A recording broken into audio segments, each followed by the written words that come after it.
Once again, we'll turn to Isaiah chapter 43. We'll read verse 2. Now pass us through the waters, I will be with thee. And through the rivers, they shall not overflow thee. When thou walkest through the fire, thou shalt not be burned, neither shall the flame kindle upon thee. There's a picture of God's people passing and walking through the waters, the rivers, and the fire. Places of danger, places of difficulties, places of trial. But they're not alone in these places. We hear the Lord say, I will be with thee. So looking at this verse, where is the emphasis or focal point? In the verse, there is us. That's seen in the words thou and thee. But that's not the emphasis. That's not the focal point. There is the event or the place, the waters, the rivers, and the fire. But none of those are the emphasis or the focal point. The emphasis is I am with thee. So the question is, when, not if, but when we find ourselves in the waters, in the rivers, and the fire, how do we view it? Do we view it as us in these things? Or do we view it as the Lord in these things? The question is, where is our focal point? Is it upon ourselves?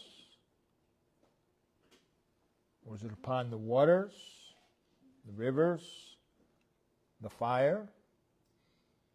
Or upon the Lord with us? That is, do we see Him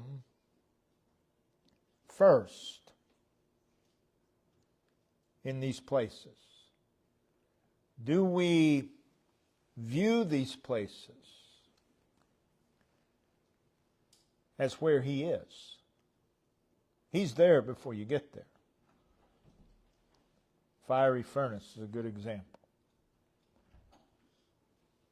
Do we view these places as places where He is? The answer to these questions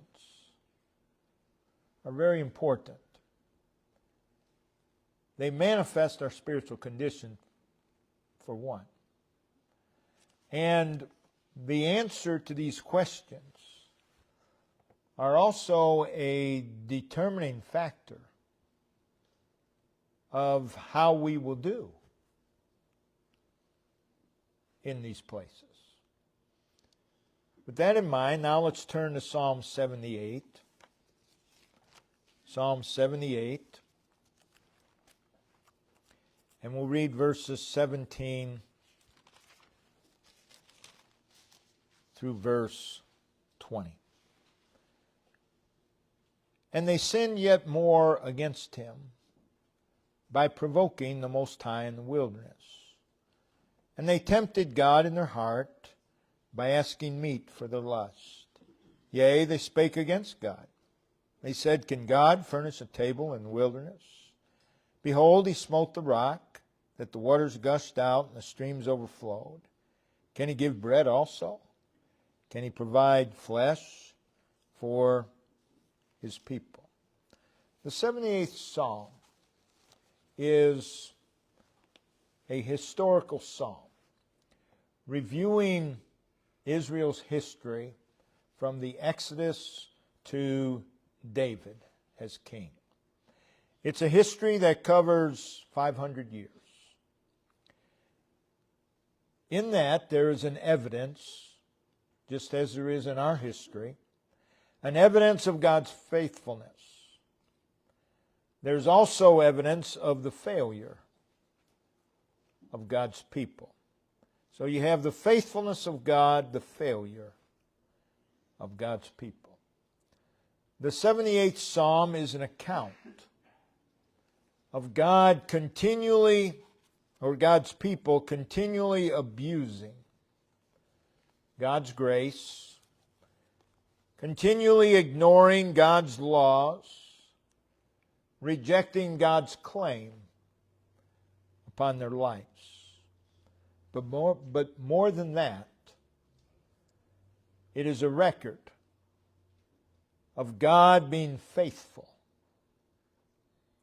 to them in spite of their sinfulness. As you read Psalm 78, you see Israel's sin everywhere. But that's not the emphasis. The emphasis is God's faithfulness to His people. With that being said, verses 17 through 20, what we just read, are a part of Asaph recounting Israel's wilderness experiences. Twice in verse 17 and verse 19, there is the phrase, in the wilderness. That was the place of danger, difficulty, and trial. And it is God's people in the wilderness. We all have wilderness experiences. The world is a wilderness. But even beside that, there are wilderness experiences. In verse 17, there is the phrase, the Most High in the wilderness. So the question, again, that we want to put forth is, when we find ourselves in the wilderness, do we view it as us in the wilderness? Or do we view it as the Lord with us in the wilderness? Where do we place the emphasis? What is our focal point? Is it us, myself, or is it the wilderness, or is it God in the wilderness? And if someone is in the wilderness, just like if somebody's in the waters, the rivers, and fire, and you talk to them, listen to where they are placing the emphasis as they tell you about their experience. Are they placing the emphasis upon themselves, upon how they feel? Are they placing the emphasis upon the experience itself?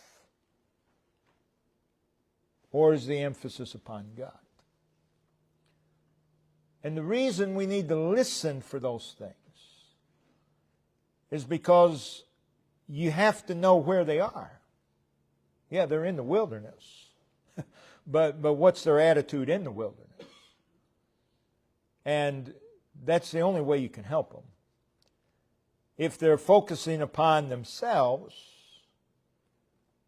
you have to get them to focus upon God. If they're focused upon the experience itself, again, that's not where their focus should be. It's not downplaying the importance or the significance of them being in the place, and it's not downplaying the importance of the place.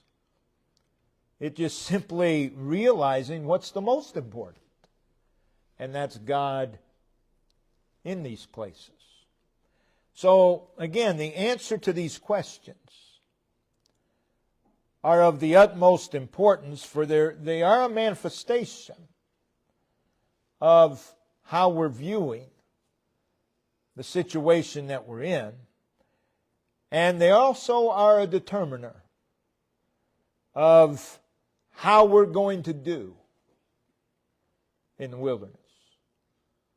If your entire focus is upon how you feel during this trial, you're not going to do well. You're not going to do well.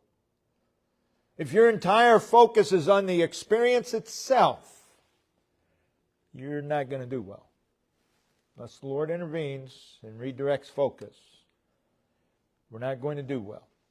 So concerning both of these texts, we can place the emphasis upon three matters: ourselves, the trial itself, the circumstance, or the Lord. And we place emphasis on one of those. Is it me in trial, or is it the Lord with me in the place of danger, in difficulty, and trial? So we want to speak on the emphasis in the place of trial. In Isaiah 43, the setting in verse 2 is the waters that can overflow and drown us, or threaten to. There are the rivers that threaten to pull us under, carry us away. There is the fire that threatens to bring hurt and ruin. And in Psalm 78, the setting is in the wilderness. In the wilderness. From Psalm 107 in verse 4, we learn that the wilderness can be an aimless place. They wandered in the wilderness. They wandered. It's a place where one can very easily lose their way and end up walking in endless circles, which is exactly what the children of Israel did. It's also a very solitary place. Psalm 107 verse 4 again says, a solitary way. It's going to be lonely. You don't have to be all alone physically to be lonely. You can be in a group of people and be lonely. It has the idea of that which is remote, destitute, and gloomy. In Isaiah 27 and verse 10, the wilderness is described as desolate and forsaken. So it's a place of great restlessness. It's an unsettled place. We see in Psalm 107 verse 4, they found no city to dwell in. It's an unsettled place. It's a place of desolation. Psalm 107 verse 5, hungry and thirsty, their soul fainted in them. It's a spiritually barren place. Deuteronomy 32:10, the waste howling wilderness. The world is a wilderness. The world is a spiritual wasteland. We know that. But there's many wilderness within this wilderness. And as the psalmist said in Psalm 63:1, a dry and thirsty land where no water is. That's what we mean by wilderness. In Jeremiah 9 verse 12, we read the phrase, burned up like a wilderness. And in Jeremiah 12:10, we read the phrase, a desolate wilderness. In Jeremiah 17:6, the parched places in the wilderness. It can also be a place of trouble and a place of distress. Psalm 107 and verse 6, we read concerning the wilderness that is a place of trouble. It's a place of distresses. So it speaks of the difficulties of the wilderness. It speaks of the hardship of the wilderness, the strain, the stress, the annoyance, the disturbance that one might experience in the wilderness. So that's the setting. You have the waters, the rivers, the fire. You have this wilderness. That's the setting. But then you have God in the setting. He is in the wilderness. In Psalm 78, He's referred to as the Most High. They provoked the Most High in the wilderness. The Most High, they provoked Him there in the wilderness, but He was in the wilderness as well. So the word high means noble. It means honorable. It means exalted. It speaks of the stature of God. And He is the Most High. The word most indicates that a comparison is being made. And it means that He exceeds. That which is most exceeds all else. He is in the waters. He is in the rivers. He is in the fire. He is in the wilderness. And He's in each one of those places as the Most High. That is, He towers and is elevated above. All that is in the setting, whatever the setting is, doesn't matter. The setting is not the emphasis. So whatever the setting, He towers and is elevated above all that is in that setting. So it's the image, the Most High. It's an image of the utmost grandeur, the amazing magnificence, the awe-inspiring majesty of God. He is the Most High. It speaks of His majesty. It speaks of His sovereign rule. He is the Most High. That speaks of His vastness. It speaks of His immensity. It speaks of the fact that He is superior to all. Whatever's in the water, whatever's in the rivers, whatever's in the fire, whatever's in the wilderness, He excels it all. And that's always true. In other words, He's the prevailing one. He's the Most High. He's greater than everything in the waters, everything in the rivers, everything in the fire, everything in the wilderness. He's more than. He's the prevailing one. He's greater and more than the waters. Greater and more than the rivers. Greater and more than the fire. Greater and more than the wilderness. So it's speaking of how comprehensive God is. How exhaustive God is. He's the Most High. He's of greater force than the waters. It really doesn't matter what the waters are. He's the Most High. It really doesn't matter what the rivers are. He's in the rivers and He's the Most High. It really doesn't matter what the fires. That's not the point. The point is, He's in those places. And He's in those places as God. So regardless of the setting, we find ourselves that He is there and He towers above all. God in the trial, as we close this morning, Isaiah 43 verse 16 and 19, has a way. In the very midst of the trial, God has a way. Isaiah 43 verse 16, Thus saith the Lord, which maketh a way in the sea, and a path in the mighty waters.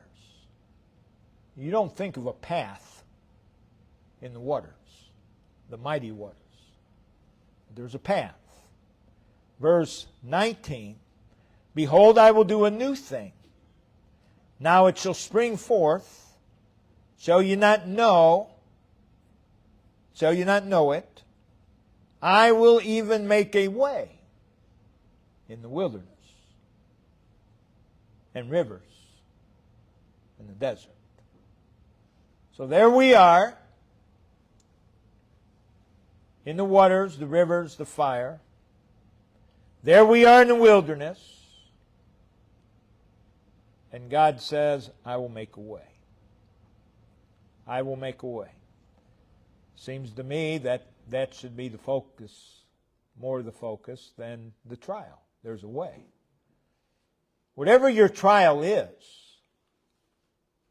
there's a way. God is the way. God has a way. There's not a single trial that you will ever experience that is void of a way. And God is there. God is there. He can make a way through the obstacles. Psalm 78 verse 13, He divided the sea and caused them to pass through. He did a work and enabled them to pass through. So when we view the place of difficulty and trial, do we emphasize ourselves in the trial? Do we emphasize the trial? Or do we emphasize God in the trial making a way through it? What do we see? You can see any one of those things. You can see yourself, and that's all you see.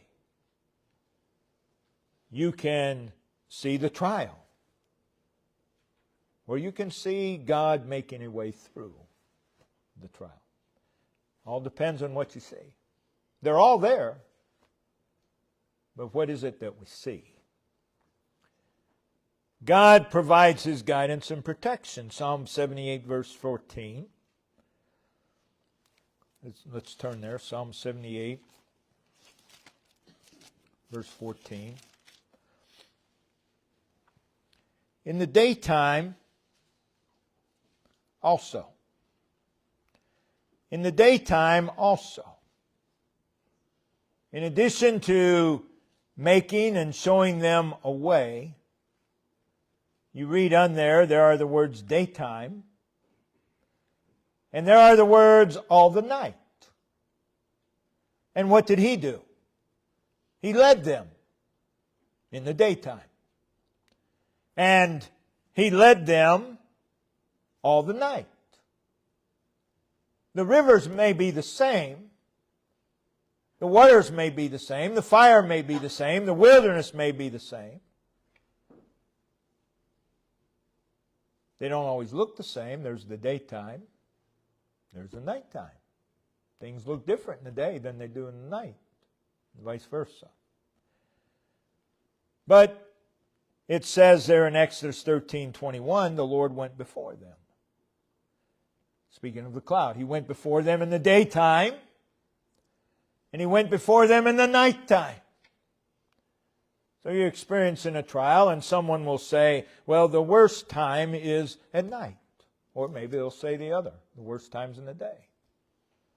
And whatever it is, He led them forth in the daytime and the nighttime. He has a way in the daytime, He has a way in the nighttime. And He is the way. What do we see? What do we see? When we view the place of difficulty and trial, do we emphasize ourselves in the trial? Do we emphasize the trial? Or God in the trial, going with us, leading the way? And you know what? We don't even need to know the way. All we need to know is He's leading it. He's leading the way. I'm not sure where He's going, but wherever it is, it's got to be what's best. Because it's Him leading. It's Him leading. You don't want anyone else leading you through the trial. You may not get through it. You want His leading. God in the trial sustains His people. Again, Psalm 78, verses 15 and 16. He clave the rocks in the wilderness, gave them drink as out of the great depths. He brought streams also out of the rock and caused waters to run down like rivers. And then you can read, we won't to save time, but verses 23 through 29. Talks about God's provision in the wilderness. God supports, God helps, God comforts, God gives strength. God enables, God nourishes, God maintains His people. And He does so in marvelous ways. He does so in wonderful ways. He does so in unlikely ways. Notice that the supply of their needs was plenteous in quantity. Again, Psalm 78, verse 15. He clave the rocks in the wilderness, gave them drink as out of the great depths. That's plenty. Verse 16, He brought streams also out of the rock and caused waters to run down like rivers. He's not just giving them exactly what they need. His provision always abounds beyond what we need. Notice verse 25. Man did eat angels' food. He sent them meat to the full. This is in the wilderness. Verse 27. He rained flesh also upon them as dust, and feathered fowl like as the sand of the sea. Again, the whole idea here is plenty. Verse 28. And He let it fall in the midst of their camp round about their habitations, so they did eat and were well filled. Not just filled, well filled. For He gave them their own desire. God provides in the waters, in the rivers, in the fire, in the wilderness. He does so day and night. And He did so for Israel for 40 years. Day and night. Day and night for 40 years, God was telling them, I can. I can. God can. Notice Isaiah 43, verse 20.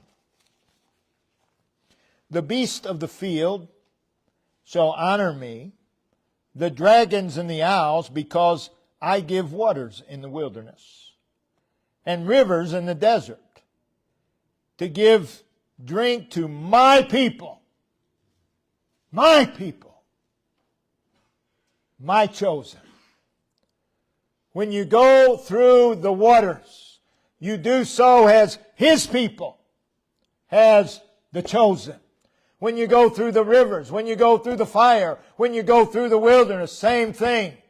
You do so as His people, as His chosen.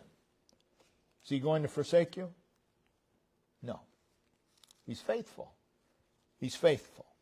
Psalm 78, verse 19, God in the trial furnishes a table. Yea, they spake against God. And how they spake against God, they just questioned His ability.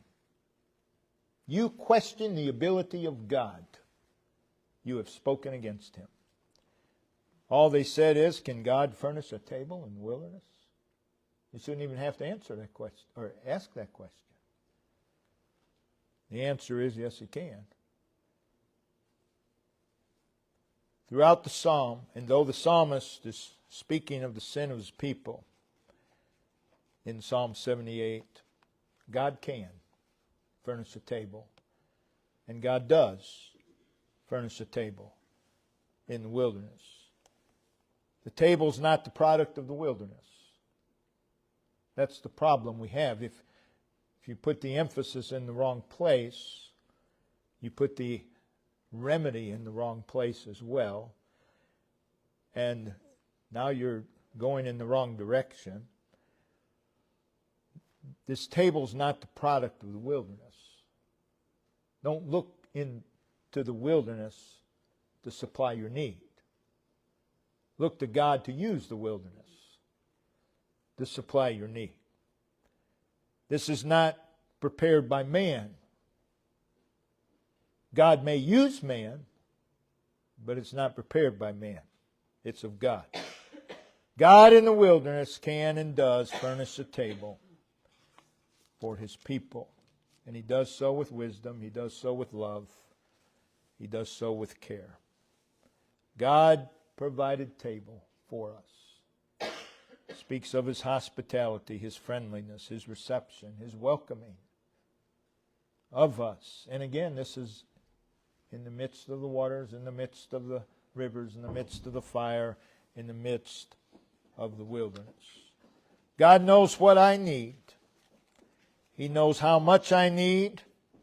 He knows when I need it. We need to always remember that. Well, I've got to do something. I've got to have it right now. If you have to have it right now, you'd have it right now. God knows when you need it. Just depend on Him. Just rest in Him. Don't get distracted. He prepares a table to meet our specific needs. And if you listen, you will hear Him say, "Come, for all things are ready." And you just follow Him. So God does all of these things in the place of trial. So again, God is in these places. There should be no doubt about that. I don't go into the waters alone. God is there. Or the rivers, or the fire, or the wilderness. And He is who He is in these places. Who is He? He's the Most High. He's everything that's said of Him in Isaiah 43. He's always higher. He's always greater than the waters, than the rivers, than the fire, than the wilderness, than the desert. He's greater and more than all that is involved in those places. And He's there for us. Isaiah 43:20, I give waters in the wilderness and rivers in the desert to give drink to my people. I do these things to give to my people. My people. My chosen. The question is again in the place of trial, what do I see? What do I emphasize? There's some, as they tell their story, oh, poor, poor, poor, pitiful me.